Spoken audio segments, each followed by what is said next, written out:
You can't lump us in with that fucking Martian. We're all in the same boat, fellas. But our shenanigans are cheeky and fun. Yeah, I mean, his shenanigans are cruel and tragic.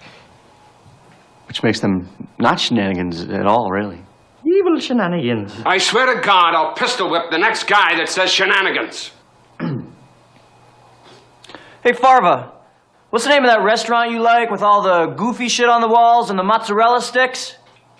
You mean shenanigans? Oh! You're talking about shenanigans, right? Put those away! And that was the second time I got crabbed. Afternoon. Stinks like sex in here. What happened? Enhance. Enhance. Enhance. Just print the damn thing. 22-minute podcast. 22-minute podcast. Don't want to take up much of your time. Just gonna read some headlines. Stuff. Welcome to the 22-minute podcast. My name is Wes Severson. Today is Crevasse Day. Crevasse. Wednesday, April 9th, 2025. And I am here with James.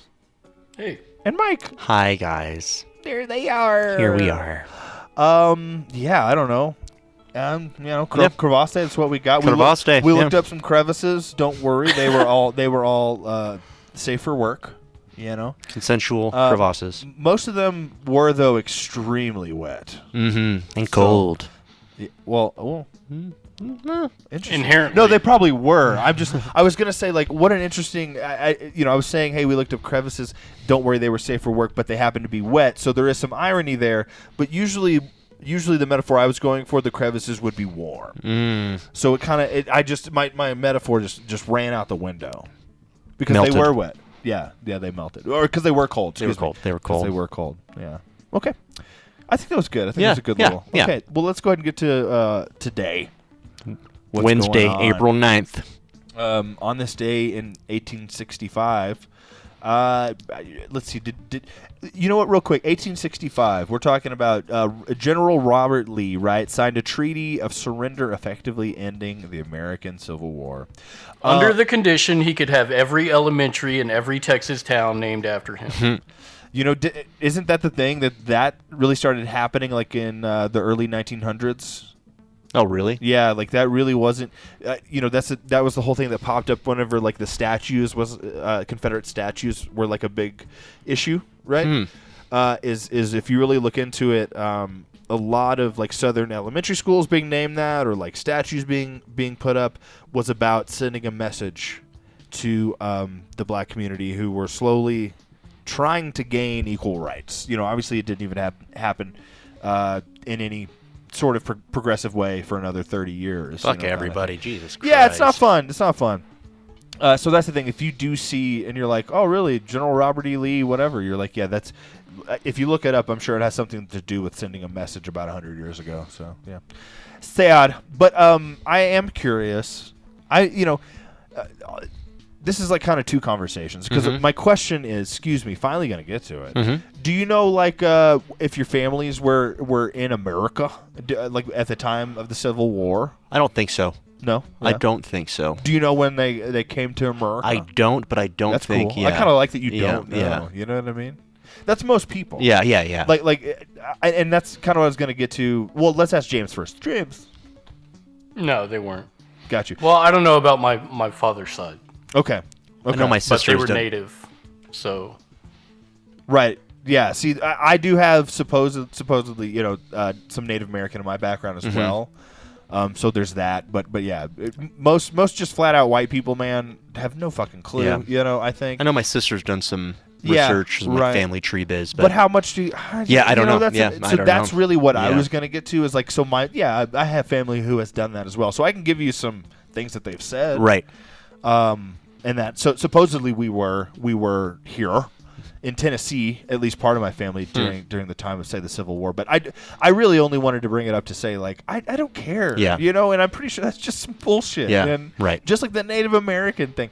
Because you know what, according to, because I asked, and like, Well, I mean, hey, on the Ancestry whatever.com, whatever, you can track, like, my great-grandmother, my great-great-grandmother and my great-grandmother were born, literally it says, like, Indian Territory, Texas. Yeah. That doesn't mean that they were Native Sure, American. sure. You know what I mean? Like, Right. you just have no fucking clue. Right. Sure, she was born there, but was she there? Were they there before that land became Indian Territory? I don't know the timelines. And Right. So I think there's a lot of assumption going on here. And I think my grandfather just worked construction his whole life and was very tan. So I don't know that he was half Native American. You know what I mean? Like it just feels like I just could not care less, and I don't want to hear about it anymore.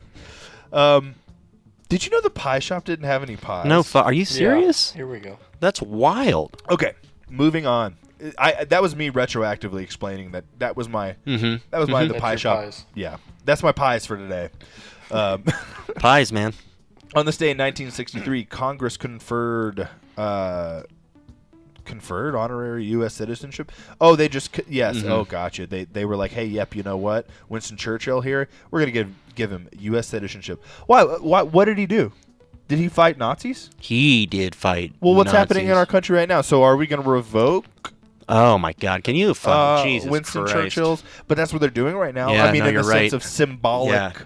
Just the fact that is like totally a possibility is just so disheartening. I'm sure I've said it on the pod. The idea that calling out that the right wing of our country likes Russia is not the play that you think it is. No. They do. I mean, that's the point. Oh, Elon Musk and Trump, are they Russian agents? That's what their bases want. They want no homosexuals, and they want no... They want to clean... Jesus. I mean, clean in the sense of white. Yeah, no, that's what I'm saying. Like, clean as in scrub At least the everything original else. Nazis made good cars. Dude, they made good cars and decent boots, you know? Decent boots and also clothing. I mean, that's pretty much it. The rest of it's just political propaganda. But born from that, we get, Euro, techno, and other things that made the 90s fun for movies. You're absolutely right, dude. Post World War II Germany is a crazy fun place, crazy weird place, and I respect it. I totally respect it. Honestly, they're really awesome right now. Like that's the thing is like they have to be looking at us like, dude, we actually grew from that. I mean, they have problematic relationship with Israel, but let's not get into that. Okay. That's not this podcast. All right. And really, I would let James just talk if we were going to talk about Israel. Yeah, I'm not going to. Okay. Well, there's a consensus. We conferred on that. Take on this, that, Winston. Take that, fucking Churchill bitch. No, I like you, bud. I like you, but you know, my favorite quote from Winston Churchill is, "Why stand when you can sit?" My man. On this day in 1965, moving on. Ba-dum-bum-ba-down. What today and happened in the music, and it happened. What today it happened in the music. On this day in 2007, Bingo Bright Eyes releases their 8th studio album, Casadega, with 4 wins, Hot Knives. Check. Oh, I was definitely at Best Buy on this day. Oh, I know, baby. 2007. I know it. I remember you coming back from second period with that CD. Yeah. It's pretty cool. I wasn't super jazzed, but I definitely wasn't going to talk shit about Conor Oberst. Yeah. So I do remember, you weren't, it's no. okay. I remember you saying, it's okay. it's okay. It made sense as a record. It just was more country than I wanted, and now I love it. It's one of my favorites, for sure. Really, that was the But only... it definitely took time for me to develop that opinion. But that truly was my only criticism. Yeah. It's just more country than I wanted it to be, and I grew into it. Mm-hmm. Well, and if you do notice, he pulled back from that over country sound with the next record. Yeah. But then he also went... I think he made the People's Key and was like, well, this didn't satisfy people any more than me going country. Right. Like, they both probably did fine. Mm-hmm. But it's not like one was bigger than the other. And he was like, I'm just going to go play some acoustic guitar again by myself. And that's what he did. And we didn't get another record until the Pandy. That's right. Because he had blown up a little bit again because of Better Oblivion Community That's right. Center. Did he not do anything with Monsters of Folk in that time? No, No, that was 2009. Yeah. They only ever did one record. No, he did. We talked about it a little bit before. He did a handful of solo records, and then one or two I don't remember With the Mystic Valley Band. Mhm. and I think he did a couple other things, but I mean they were much. Oh, Desaparecidos got back together. Oh, that is right. 2011. Yeah. 2011, Yeah, 2012. that sounds Yep, right. One of those. I actually pinpointed that day a couple weeks ago. Well, it's 2010, I think, is because when we saw them, and then they released a record shortly after. I don't think that's.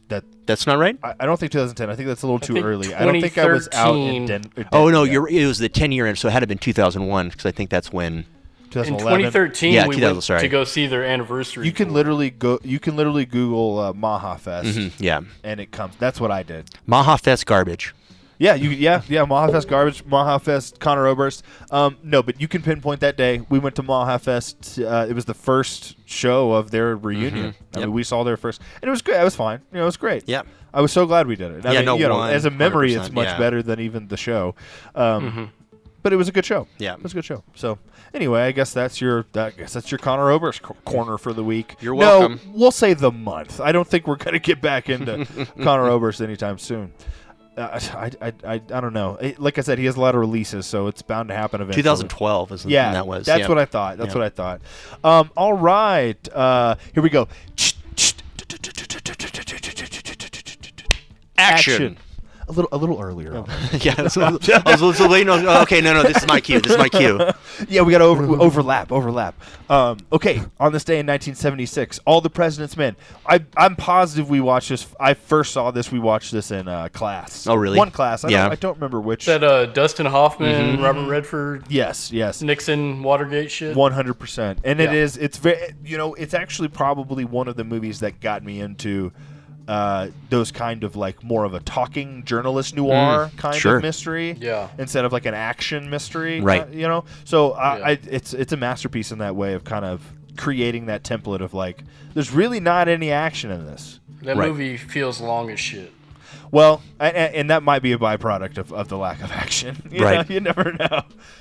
You're talking about a movie that feels But long. All the dialogue's good. Exactly. Like it's just another kind of interesting, like more pointed take on like another like we were talking about it last week of just My Dinner with Andre instead of this like aimless conversation. It's a very pointed, driven conversation towards a mystery. So it's interesting thing to do with the written word. I wonder how many monkeys it took to write it.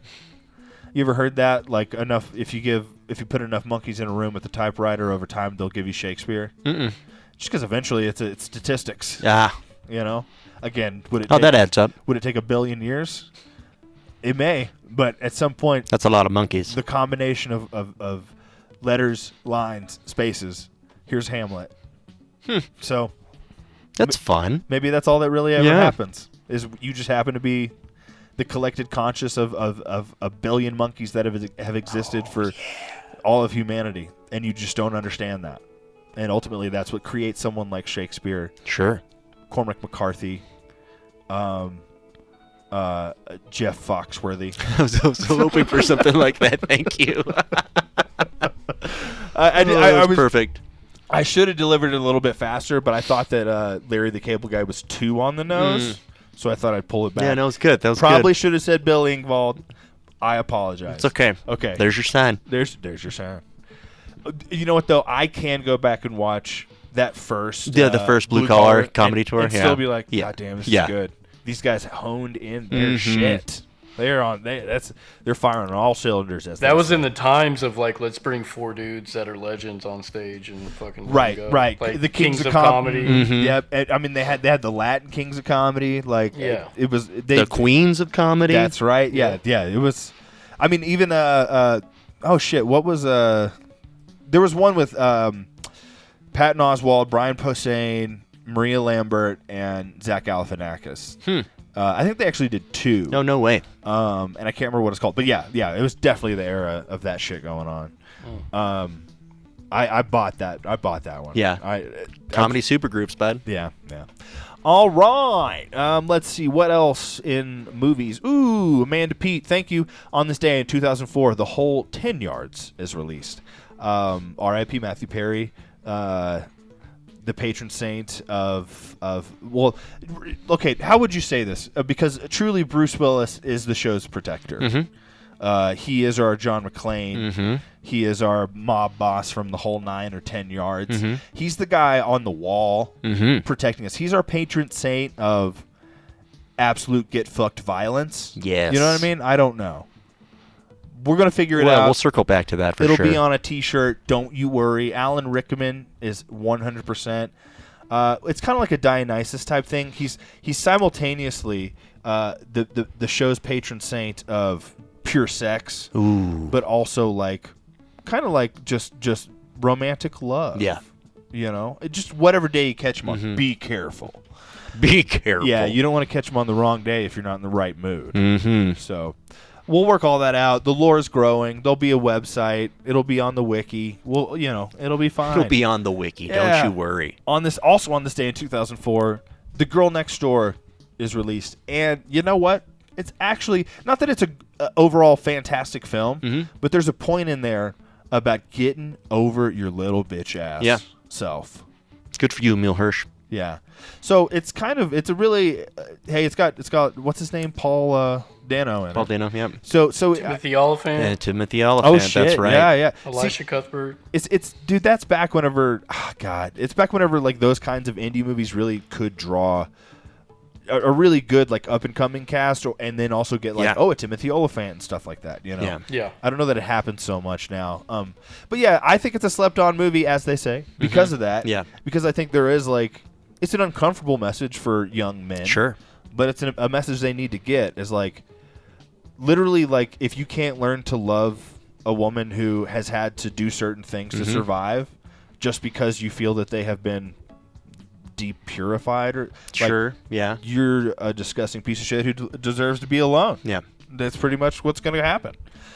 Because we live in the real world, not your little KK 1950s that never existed.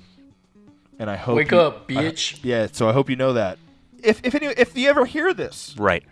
and if really you're just tired of me going on a rant, ladies, if a woman ever listens to this podcast, I also apologize. Okay, moving on. Okay. Let's just get through the. No, we have plenty of time. Yeah. We can get through the rest of. We got one more. One Excuse more. me. A very important movie. Again, not great, fun experience. Yeah, 100%. And on this day in 2010, Date Night is released. Seriously, like one of those where you're happy. Yeah, You're happy yeah. watching it. we Steve talk about Carell, this Tina once a Fey. week. What'd It you definitely say, seems James? to be coming up quite a Date bit. night comes yeah. up a lot. Well, yes. First it came up, and then it came up because it happened to come up at my job. Yeah, that's right. So then I brought it up again. So yeah, you're absolutely right. And then we talked about Common and Right, we talked about that's Common. right. We talked about that's where I think it originally. Yeah, I think that's where the popped starting up. point was. And you know what? I want to continue to couple Date Night with Game Night. So Yeah. anytime we bring up Date Night, hey, there just should be a crossover. if it's not a Blu-ray double feature already, ridiculous. But yeah, so I just want to say Date Night, Game Night, and we're moving on to birthdays. Let's see. I definitely am not starting with that Thank you. right-wing asshole. What a day for millennial baddies. Turning 27, Ella Fanning. Baddies. That's a term I picked up. I don't know. You Yeah, know, just yeah. through the grapevine. Just Through out the and about. grapevine. Yeah, turning 27, Ella Fanning. Fantastic in everything. I just saw her in the Bob Dylan. Oh, yeah. That's right. I love you, but Sylvie, but you just gotta understand, no, Bob, you're a dick, And You're she an knew it. asshole, bud. And she left, and she said, Yeah. "I'm a real person. I'm not here for you just Right. to like be amused. You're weird. Smoke another cigarette. Write a song. Leave me alone." Okay, moving on. More millennial baddies. Turning 35, Kristen Stewart. Man, I talk about die for it. That's pretty much all I got. Yeah. Though. Okay. Turning 39, Gossip Girl star Leighton. Okay, I have Meester. no idea who that is. Yeah, I'm sure she's She done was a in few some other rom-coms things. too. Yeah. but, She's doing fine. Okay. And then you know what? Another millennial baddie, turning 43, Jay Baruchel. Yeah. Yeah, man, I love the little independent comedy stuff that he did. He actually He seemed directed Goon, didn't he? Oh, that's right. Or was it Goon 2? Or the second one, maybe? Yeah. Either way, yeah. Or it could have been both, but Jesus. Yeah. I think it was Goon 2. It don't matter. Yeah. He's great. He's fantastic. I remember I saw him first in Undeclared, which was the Judd Apatow follow-up to Freaks Oh, and yeah, Geeks. that's right. Had Seth Rogen in it as well. Yeah, he did do both of them. Nice. Hell yeah. That's Yeah. awesome. I love that for him. Pick 69. It's hilarious. Fucking Sean William Scott, bud. Yes. Sean. Scott. Anyway, I almost put on the shirt. Scott. Anyway, and then you know what? A Gen X baddie turning 59. Cynthia Nixon.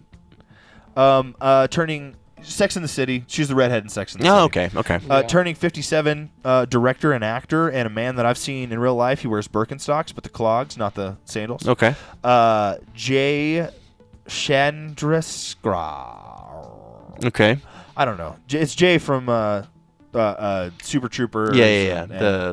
We did, Blizzard movies. Yeah, What are Club Dread. Club Dread. Yeah. He does, and I've mentioned before, he does a lot. Now he directs a lot of he directs I don't know, episodes of Lone Star and shit. He directs a lot of TV shows. Getting that money. Absolutely. And if he's to the point where he can just walk around in fucking clogs and like a t-shirt, and there was a whole fucking crew of people. I want the mustache ride.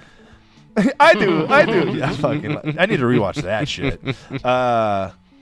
Yeah. All right. Well, turning 26, King Bran the Broken from. Not my king. Thank you. I'm glad you were here to say it. Yeah, true. No joke.